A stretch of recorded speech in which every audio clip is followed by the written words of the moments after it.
Davis, and I have the pleasure and fortune of working with learners. I am the marketing brand, it's a very technical title. It's brand and business development director for Learners. I've been with them for about 5 years now.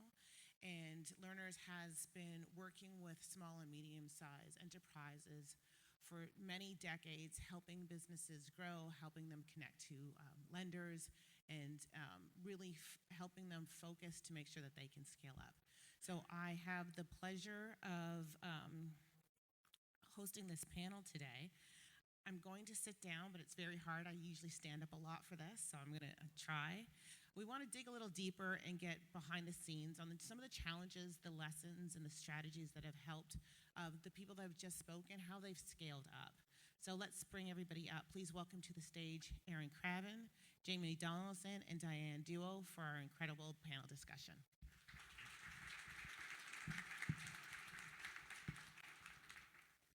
I also want to welcome to the stage Tyson Jones, Senior Vice President for Ontario BDC. Tyson took on this role in November 2024 and now leads BDC's financing services across the province, helping empowering teams that support entrepreneurs and drive the growth of Ontario's small and medium-sized businesses. With nearly 20 years in financial services, Tyson is known for his strategic leadership, commitment to inclusive team development, and passion for helping Canadian entrepreneurs succeed. Welcome, everyone.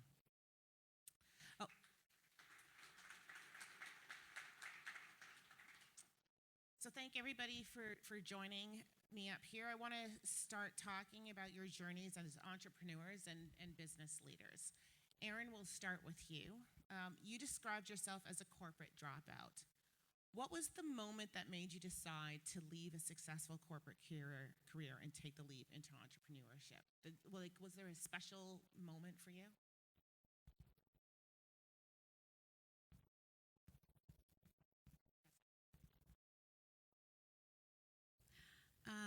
I'm not tech savvy. I mean, I think I kind of described that, but just the idea just wouldn't leave me. And I am a big believer that if it's meant for you, it's not going to miss you. And what misses you wasn't meant for you. And that I don't really need to worry about the how, that if I'm following the right path, the how is going to show itself to me. So I'll be honest, I didn't know how I was going to actually leave corporate. I was trying to figure that out, but I knew I had to. And the story goes, I was on a vacation with the other female vice president at 3M at the time. There was 2 of us. 3M was 5 business groups at this time. She ran one, I ran one, and 3 men ran the other ones. And she was the first person I told about my idea while we were on this vacation. And she was like, you got to do it. You got to do it. And I still didn't know how I was going to leave. But we landed, and the phone rang. We landed back in Canada. The phone rang. We were both called into an emergency meeting, never a good sign, at 7 a.m. the next morning. And that's when we were told that the 3M was going from 5 business groups to 4. And I felt like that was the universe saying, here's your way out. And I ran to my office, and I called my husband, and I said, they're going to have to get rid of one of us, and I'm going to raise my hand.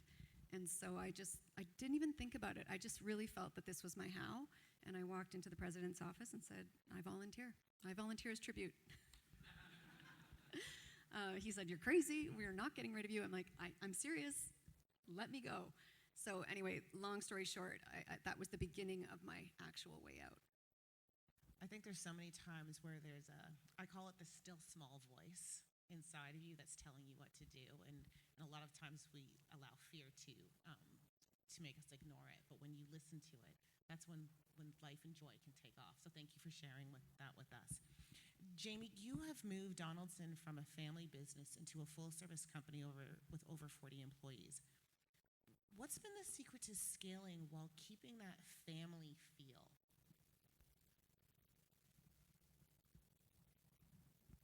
There's a couple of aspects that come to mind. First and foremost, when we hire, and there's a lot of common business sayings out there, right? They're common because they're true. We hire for attitude. We're a skilled company, but I can teach you skills very easily. Attitude, I can't change. Secondly, as an owner, we are the guiding light for the belief of the organization. When we decided to grow, one of the formal guiding lights that we put in place was that we wanted to be a client-focused, family-sized organization, regardless of how big we got. That's still true today. We do it through mindset.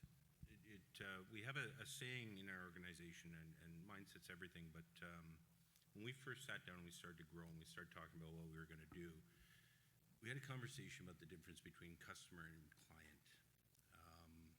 Customer, by definition, is a transaction. And if you treat the people that deal with you as customers, that is all it is. You do something for them, they give you money, typically, in exchange, and that's the end of the transaction. The definition of client under the Webster's Dictionary is somebody under the protection of. And when you look at every single interaction from that standpoint, that they're somebody that we are here to protect and care for, that relationship moves beyond that first interaction.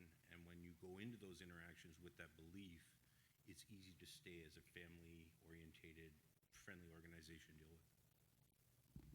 Thank you. We can sense your authenticity and how passionate you are about your clients. And I definitely think that makes the difference in businesses that succeed. Diane, you've worked with financial organizations across Canada. What have you learned about building strong teams and systems that can keep growing over time?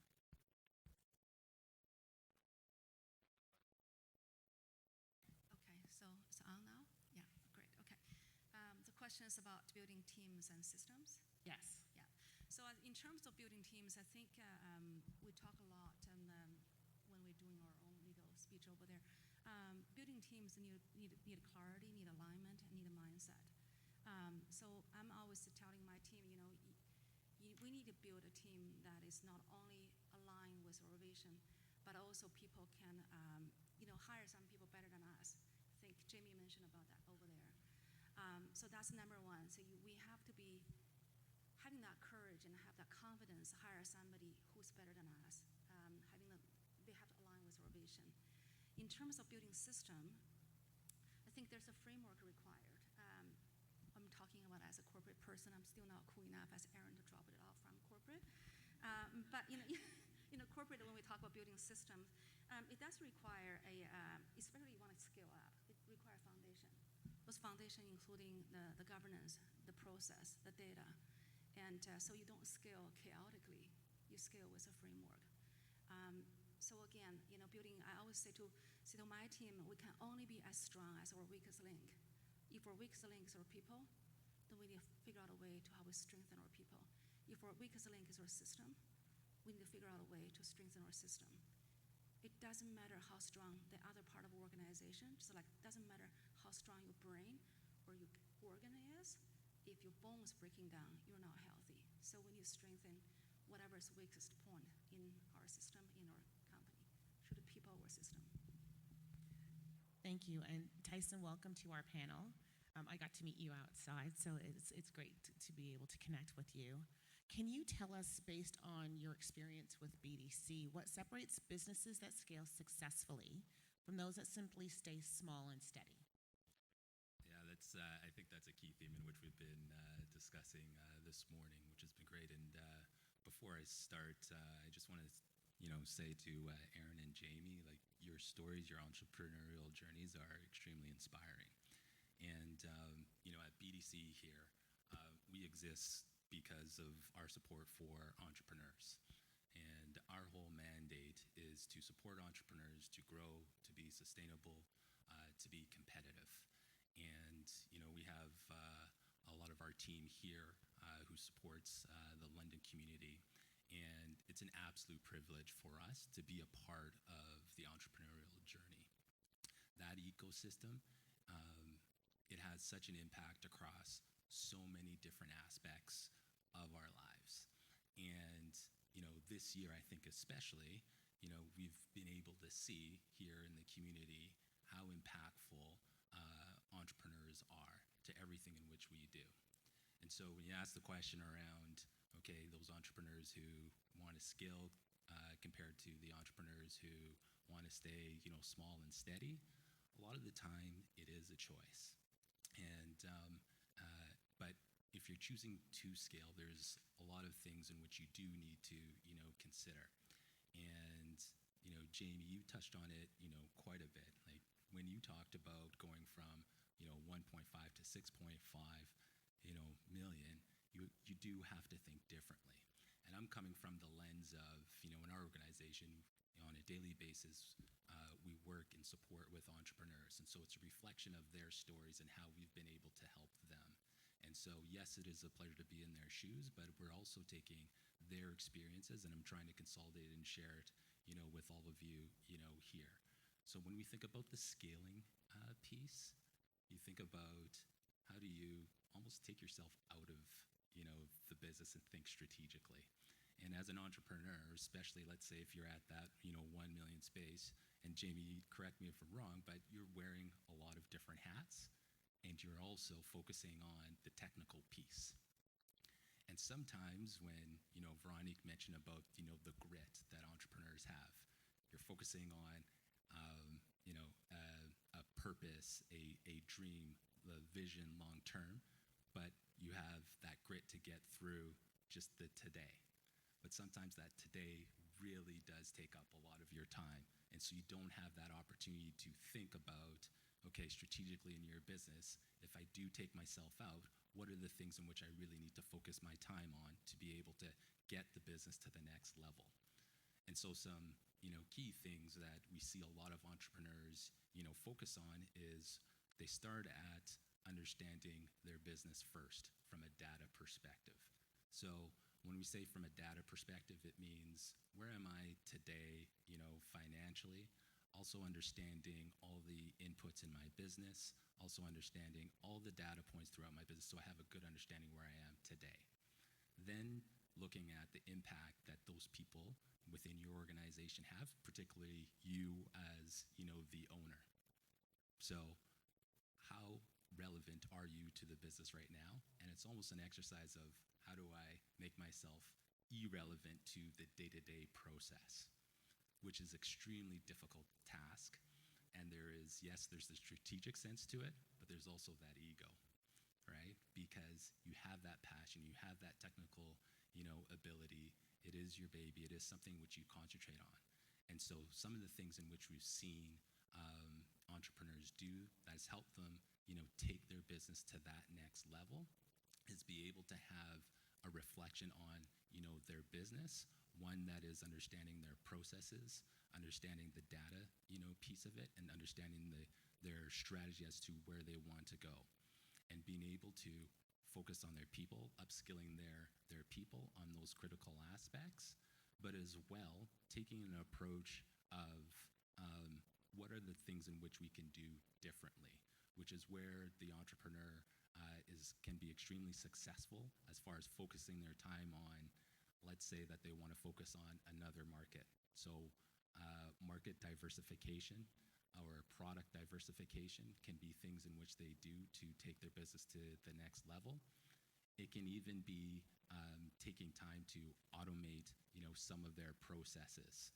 Because when you automate some of your processes, yes, you're becoming more efficient, but you're also building capacity to do more. And so as you take that, full lens view of your business, it does actually create opportunities for entrepreneurs to take, their business from, and using Jamie's example, and not speaking for Jamie, but just the 1 million to 6 million, you're able to create those systems, so to speak, to be able to focus on areas in which are growth opportunities, whether that is market diversification, supplier diversification, and take it to another level. Think that was a lot of information to distilled, and I'm hoping the entrepreneurs were able to take notes. This will be video recorded, so you can watch it afterwards. But it was great, and so now I'm going to go off script, which is shocking for me.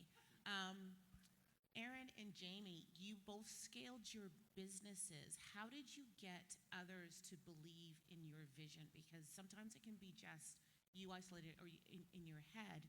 And both of you are coming from very different worlds. So you're both doing similar things from different points of view. Jamie, you want to go first? So so sorry. This was not what the questions they were given, so this might not be. I actually prefer if it's not the questions given because it makes me be a little more reactive. A lot of things happen along the way to our growth, but Ann and I found some alignment back in 2019. We went away to an event that allowed us to come together. We have very different approaches to business. In general, I'm a huge grow guy. Anna is very much a whoa girl. And what I was trying to do, she was in line with. So we went away, we got aligned. That became first things. But during that alignment, somebody talked to me about what they call their 3 Ps. Power, passion, and purpose. And when you're talking to somebody, when you are interacting with your staff, if you do that with power, with passion, and with purpose, it's contagious. So having the right people around you is important, but also being able to link into what drives them, what moves them forward, and getting them to see your vision so that they're aligned with it and they believe in it is key for us. And that was something we were able to do 6 years ago, and it was a drastic change in what we did. We instantly went from a stability mode into massive growth mode by getting them on board with it. And I like how you talked about it needed the two of you to become aligned so that you can move it forward. So it talks about having that synergy from the very beginning. Yeah, if I always find it interesting. People ask me what it's like to be in business with your spouse. Don't recommend it. My husband is my co-founder as well. There's a lot of great things about it, but I tell you, when you're sitting on your 9th anniversary at dinner at a restaurant and the whole conversation is about one of the employees at work and what the heck are they doing to us? It's a completely different dynamic in a relationship. But as with everything, when you've got 2 owners that are equally invested in the business and one is pulling this way and one is pulling that way, it creates confusion. And your staff start looking at you going, okay, I get what both you want, but they're counterintuitive, right? So before, in partnerships, in any large organizations with a board, you have to have alignment with the people leading it if you want to achieve anything as an organization. Absolutely. This is so funny because my husband is my co-founder, and he's grow, and I'm whoa.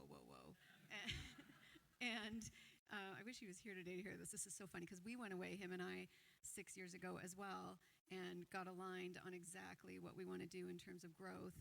And we wrote it on the back of, literally back of an envelope or a napkin in the hotel, and kept it because when we wrote it down, I was like, "There's no way." He was like, "Let's be 25 locations by 2025," and I was like, "There's no way." And we did it. So I love it because we're in the exact same boat. How to get people on board? I don't honestly feel like this has been hard, and I'm going to tell you why. Because women are desperate for help in healthcare, and the bar is so freaking low. You could trip over it. And so, just so everybody knows, outside of oncology, only 1% of medical research dollars go to women's health. 1%. And women were not included in clinical studies, required to be included into clinical studies for healthcare until 1993, which for me was yesterday. It feels like yesterday. So anything that you are being prescribed, any treatment you're being given, any surgery, it's all based on male physiology. That's what it's based on. And women, like I said, are the majority. So women are just so fed up, and there's this awakening that's happening, and we fully realize that no one's coming to save us. And so that's why I always say this generation of women, I'm Gen X, we are the wealthiest generation of women that has ever lived. And we are not going to accept a frail and incontinent and unsupported future. And so we're solving these issues ourselves. And so the femtech industry, which is where technology and women's healthcare unmet needs collide to solve these issues, it was created by women. And 6 years ago when I started, the femtech industry was $15 billion globally. Today, it's $51 billion and projected over the next 10 years to become $120 billion. So women's healthcare is a massive unmet need, a massive opportunity. So I really haven't struggled. Like as soon as I talk to, I was at the menopause show this weekend in Toronto, the National Menopause Show. Like I'm still high as a kite from it. 5,000 women, like pens and paper in hand, desperate desperate for information. So no, it is not hard to get women on board. When I say we make bladder leaks go away while you stay fully clothed, they're like, sign me up. Yeah. I know that feeling well. Diane and Tyson, from your point of view, you will hear a lot of entrepreneurs coming in, wanting to start their business, wanting to scale up. What are one or two of the things that they need to come to you prepared with first to help make their vision and their dreams come true? Yeah, before I go on to that question, I've said Erin mentioned something remind me. I met some other female entrepreneur when I was back in Vancouver talking about the frustration of healthcare for women. So one lady, she's actually CEO of some health equipment company, and she said to me, "Do you know, Diane, the mammogram machine is built by men, and that's why it's so painful. Yes. That's why it's so painful. They don't know what we're going through when we do mammogram every 2 years." So anyway, your question is about come back. So for me, like I spent some time in the venture capital company, and so had a lot of opportunity to working with entrepreneurs to come over to pitch their ideas and looking for capitals. When I was at venture capital companies, we're looking at idea for sure. We're looking at data for sure. But for me, the most important is we're looking at the people, the person who come with the idea. When you invest in business, a lot of time there's a similar idea everywhere. The data is public. What makes a difference is the person, the operator, who actually, whether or not that person can take this idea to fruition, whether or not they have the grit. Who mentioned about grit? You mentioned about the grit. Entrepreneur, no, Véronique mentioned about grit. So we're looking, like for me and for our venture capital, back in the time when I was in the industry, we're looking at the people who has the grit, who not only have the idea, but also we believe in that person can take the idea to fruition. So that's number one thing for us. Back to them, is the person. Thank you, Tyson. It's an interesting question because actually, as recent as yesterday, I was at a similar event with another chamber, and we had a BDC booth, and a whole bunch of entrepreneurs and folks within the entrepreneurial ecosystem came to visit. And one individual, one entrepreneur, I asked him, "Oh, have you heard of BDC?" And they said, "Yes, absolutely, I have." And so I asked, what's your interaction been with them? And he said, "Oh, I haven't had an interaction yet. I'm not, prepared. My business is not ready yet to talk to BDC." And just to demystify some things, if you are an entrepreneur, you can talk to BDC at any point in time. Okay? And I know sometimes, talking to a banker is probably not the most exciting thing, to do. But hopefully it's not a nightmare. But we're here to support you. And so, the only qualification that you have, that you need to talk to BDC is to be an entrepreneur, or you have intention to be an entrepreneur. And from there, you can leverage a lot of the advice in which we have here, which is whatever stage of business, whatever size of business you are, we can help you get to that next stage, or even help you become more sustainable and more competitive in your current stage. And so I would say, to be prepared to speak to BDC is to remove the anxiety or the restriction on yourself to speak to, your banker. So it always starts with a conversation. And so let's start there, and we can help you as far as any information that's required, giving you advice as to, with respect to, your direction or what you're trying to, achieve. But similar to, what many of our panelists have said, a lot of this is about relationship and it's about trust. And so let's start with the conversation. And so we have a team there that actually rode there over there. So if you have not spoken to BDC and you're an entrepreneur, you can have, that conversation. So I'd say it starts with the conversation. Shameless. Can you hear me? Shameless pitch. You can also speak to a lawyer.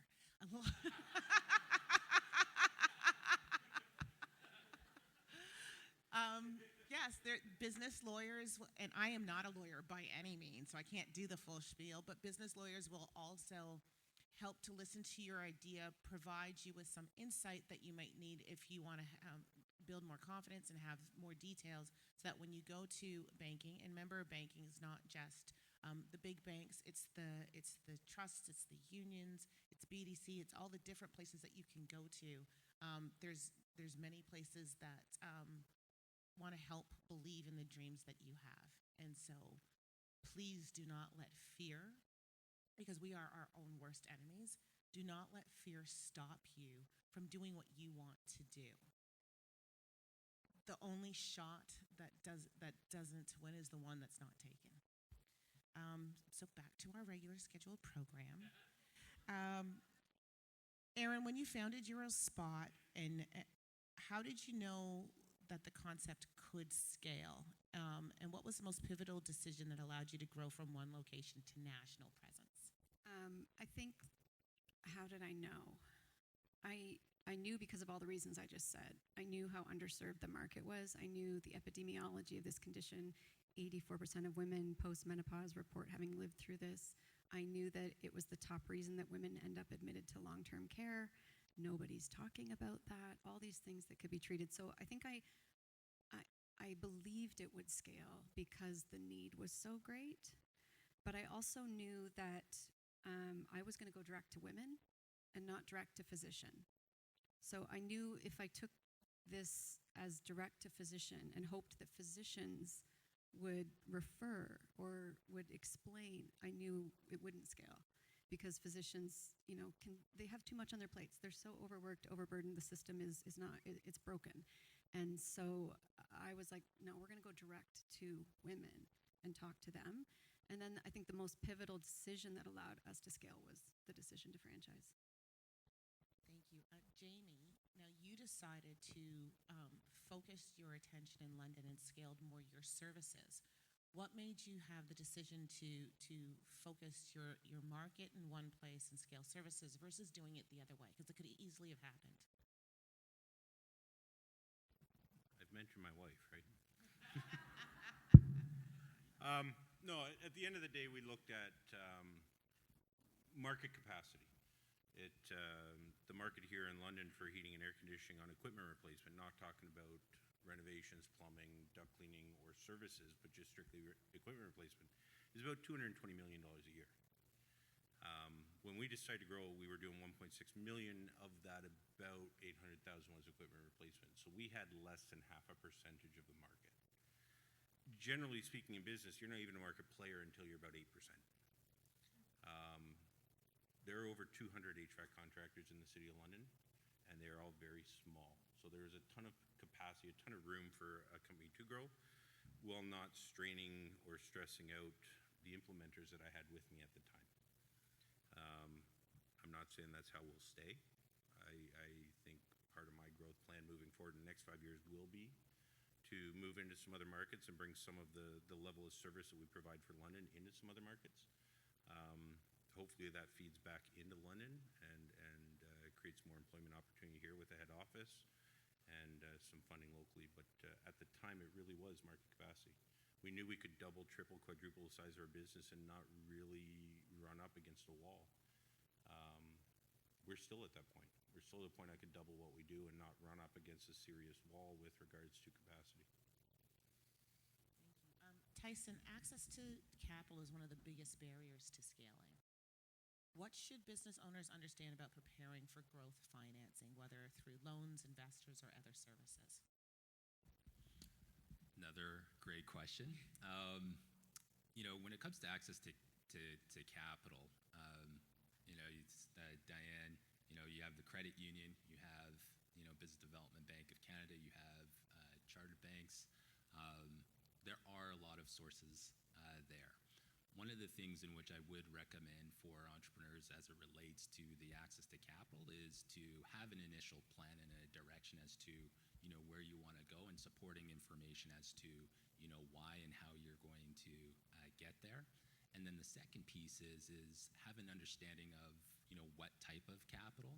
Is it a necessary requirement? That can be part of the education and the discussion which you have with your advisors and with your bankers. But just something as simple as understanding that if you have a short-term capital need, so let's say something that is under 12 months and is, let's say, related to your people, your suppliers, or your customers, you'd want something that is a working capital facility. And so it's just matching the purpose of your financing to the need. Same thing if it was something more long-term, such as equipment, or if you're buying a building, that's longer-term in nature. And so you'd want something such as a term loan, so longer-term capital, right, against a longer-term type of need and asset. Those are simple concepts, but extremely impactful as it relates to your business, as it relates to the cash flow, as it relates to just how you're organizing your business to be able to scale, or even just be sustainable. So having an understanding of that documented on paper is extremely helpful as far as starting that conversation as it relates to access to capital. At BDC, we're very collaborative with chartered banks, with credit unions and whatnot. I would, just like your suppliers, I would say it's extremely important to explore diversification of your capital sources, so that you have the right capital for your right needs when you want it and for what you want. And that's probably what I would say is probably a great start as far as trying to prepare yourself to get access to capital. Thank you, Tyson. Diane, with your background in M&A and strategic growth, what signals should leaders look for when deciding whether it's time to expand, merge, or innovate? Yeah, that's a good question. I would say probably a couple of things. And number one is when you realize your growth is actually really constrained by your own capability and or your own scale. That's the time naturally people were thinking about, maybe I need to find another partner to either merge with them or grow together. Second one is maybe the customers asking for something you just no longer can deliver alone.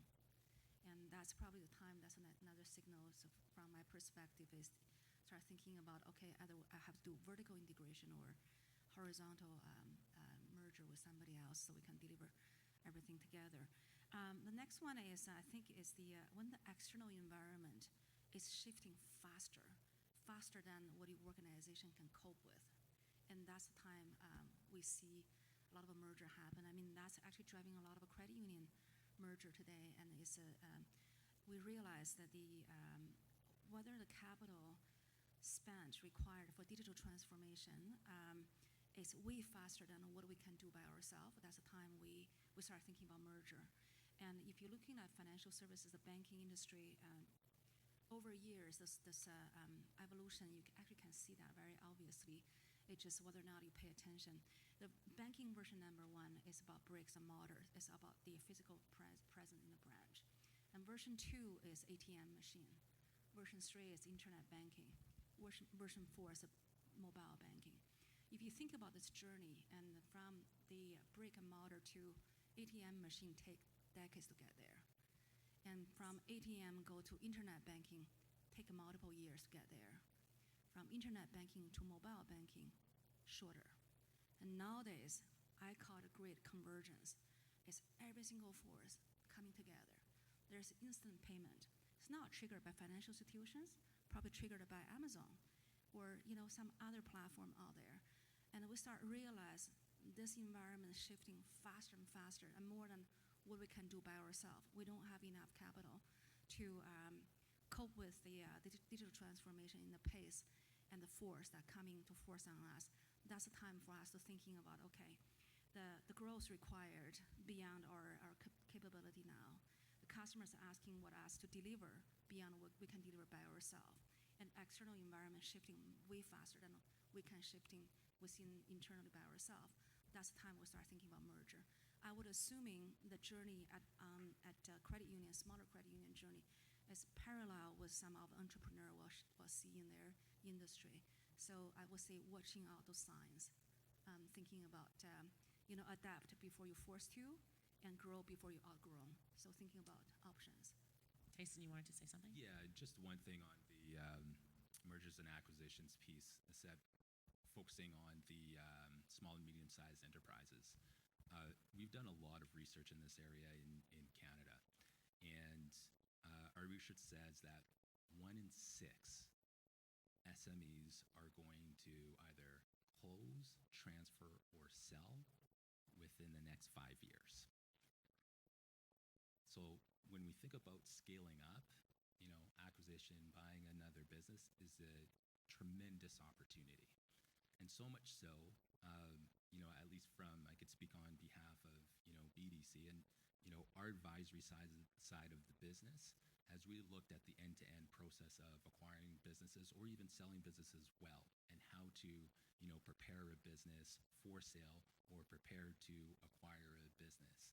And that's because of what we're seeing, in the market. Plus, you combine the finance end that, we do provide, and we can collaborate, with other, credit unions and banks and whatnot. But I say this more as to, we talked about scale up quite a bit from a organic growth perspective, doing some things differently in business, but there's also the side of, obtaining financing and acquiring, another business to help you get to that next level. Thank you so much. I'm actually looking at the time. So our final question for everybody. In London, community is paramount. How do you find your business and personal life connecting to the London community to keep the support the strongest? Erin, I'll start with you.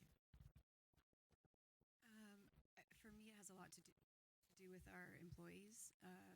I really wanted to create a work environment that gives women the flexibility that some of them need to either re-enter the workforce or have a place of work that is extremely understanding, flexible, women supporting women.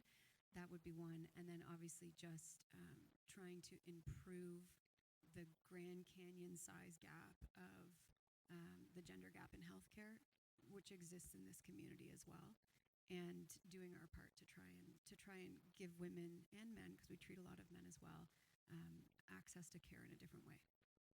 Thank you, Jamie. Can I ask you just to repeat that? So I made the question up. Okay. That makes life a little more difficult. And I'm postmenopausal, so I'm thinking, I said something along the lines on how do you continue to keep your business connected to, this is why we write things down. How do you continue to connect your business to the London community that supports you, and how do you find ways to give back to that community? Okay. I don't want to go into a long story, but I moved around a lot growing up. I'm in my 34th home. I was in my 34th home when I turned 34. I have been to so many small villages and towns and cities growing up, I cannot name them all anymore. So I know what it's like to be an outsider moving into a new place. When I moved here to London, I met my wife. She was born in the same room that her bed at her mom's house is still in right now. She never moved around. London is her home. And one of the conditions of us getting married was London was now my home.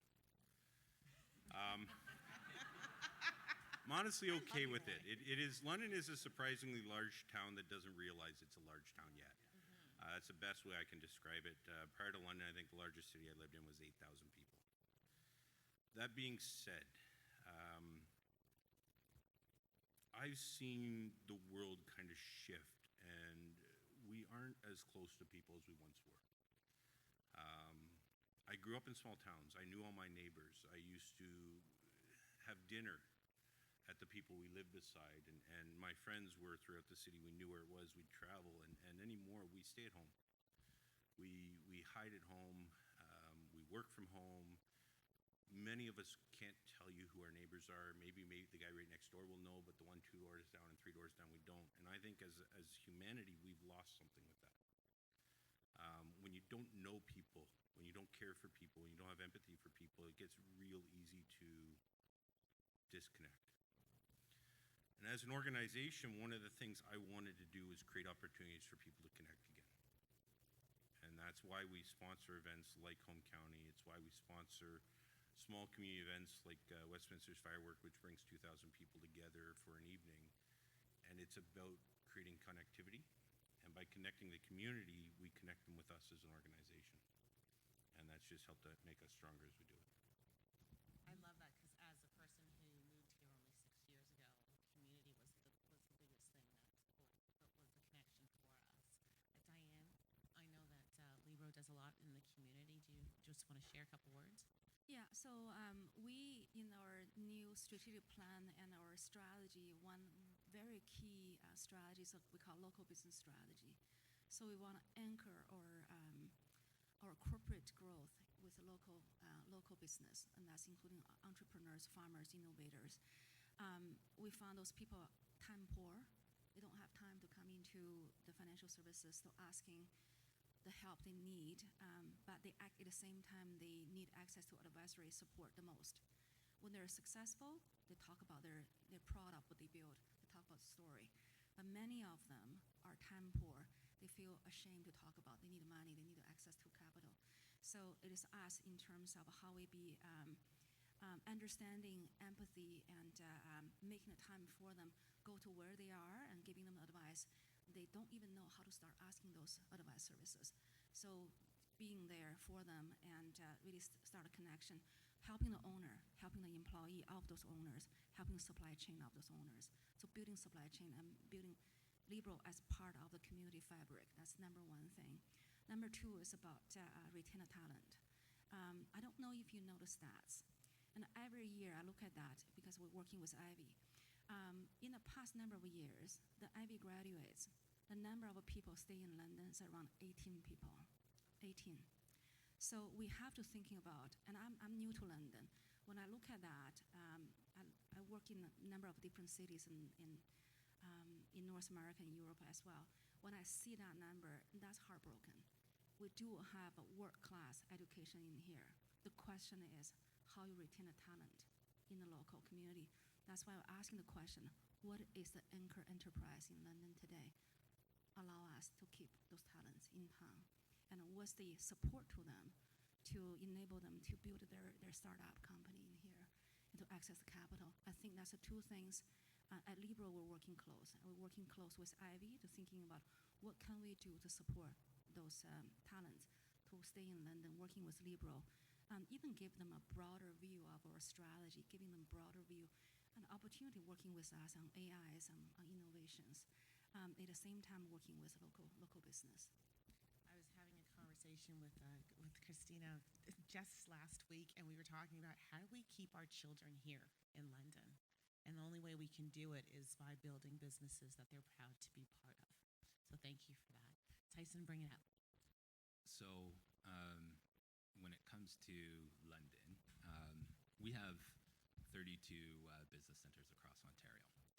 And at BDC, part of our purpose is to ensure that we stay connected to the communities, because it's the community itself is the reason why we exist and the businesses that thrive within it. The partnerships that we have with organizations such as the London, Business Chamber of Commerce is extremely important for us to be able to connect within that community. You mentioned Ivy.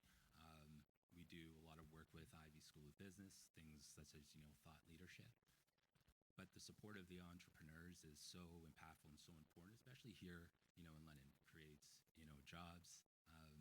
Véronique talked about the buy Canadian, keeping Canadian dollars, in Canada, but as well, when entrepreneurs are successful, yes, it does create jobs, but as you can see here and what we've heard this morning, it's very inspirational for others to go and take that leap, whatever that leap is. And so how we see ourselves as part of that process is trying to enable and support entrepreneurs to be successful, because we know the positive ramifications that has in the community. And so for us, it's always trying to ensure that we are supporting entrepreneurs, doing reflection as to what their needs here, especially in London. We've had great conversations. Glenn talking about the different opportunities we have here and trying to grow that relationship with BDC as to how we can impact the community here. And I'm happy to hear a lot of the positive things in which we've been able to do. But I'd say, based on, let's say, the past year and what is has been going on in the economy, I think there's just so much more that we can do here in the London community, and I'm very much looking forward as to how BDC can play that role. And I see the lights go up, so that means I gotta start talking. Whoa! Thank you so much, Erin, Jamie, Diane, and Tyson, for such an inspiring, insightful conversation. It's been great hearing about your stories and getting to know you all better. Thank you to all of you for being an engaged audience and listening to my little quirks and stories at the time.